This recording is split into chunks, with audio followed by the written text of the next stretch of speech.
When an element in your scene is set at an extreme distance, assuming the scene takes place on planet Earth, it helps to know what makes the sky blue in order to know what that element should look like. So here's a scene where I pretty much guarantee that your eye sees this blimp as bigger and further away than this one. If I turn off my color adjustments, however, they're identical.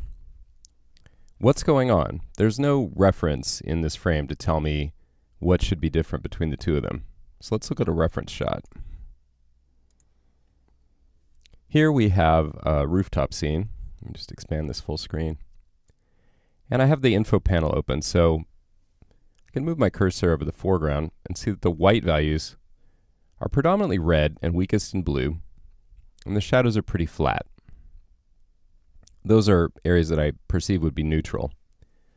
Moving all the way past the across the bay portion of the shot and here into the foothills where it's probably 8 or 10 miles away, this building has white values that are actually predominantly blue and have the least amount of red. Likewise, the shadows are predominantly blue. And you can see that with the naked eye. This is the result not of pollution, but of the atmosphere, which is made up of nitrogen, oxygen, a little bit of argon, and a teeny bit of water, but that counts for a lot. Collectively, these cause the shorter wavelengths of light to bounce around and reflect, and they make things blue. That includes things that are at that distance in the atmosphere. So let's put this into practice in an actual scene.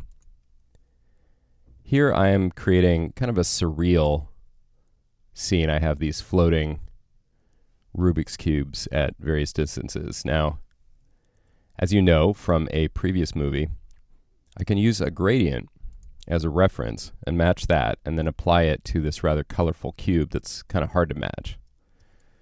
So I'm going to make the gradient look like it matches that building right there. I'll start by adding a levels effect. And let's switch to the green channel, adjust RGB. So I can see that I'm going to lower the contrast to start. And that looks better. Let's move over to red. In red, I see that I need more contrast in the blacks, at least, and less in the whites. On blue, it's just the opposite. I actually need to lower the black contrast and raise it in the whites. Let's take a look. That appears to match pretty well. So I can just take that levels adjustment. I could paste it right on here, but before I do that, I'll turn it off, and I'm going to desaturate it as well. In this case, I'll just use good old hue saturation because I don't really care that the saturation is also going to lower the contrast. That's actually a good thing in this case. I'm going to bring it way down, -80, and then paste in the levels. And that looks pretty good. I'll copy both of those and use this as a starting point for the furthest. But to get this one closer to the color of the sky, I'm going to add another effect. I'm basically going to take a shortcut here and add a tint. And for this, let me get a black level somewhere off the side of this building, like maybe this tower here. And then some bit of sky. I might even lighten that a bit. I can dial it into taste, but that looks pretty good. I could lighten the blue, the black blue, and there. Okay, now it's really starting to disappear into the sky.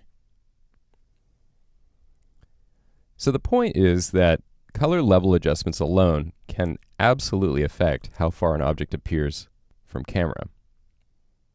Keep in mind that if the shot is set right here on planet Earth, we're more likely to believe it if far distant objects are less saturated and quite a bit bluer.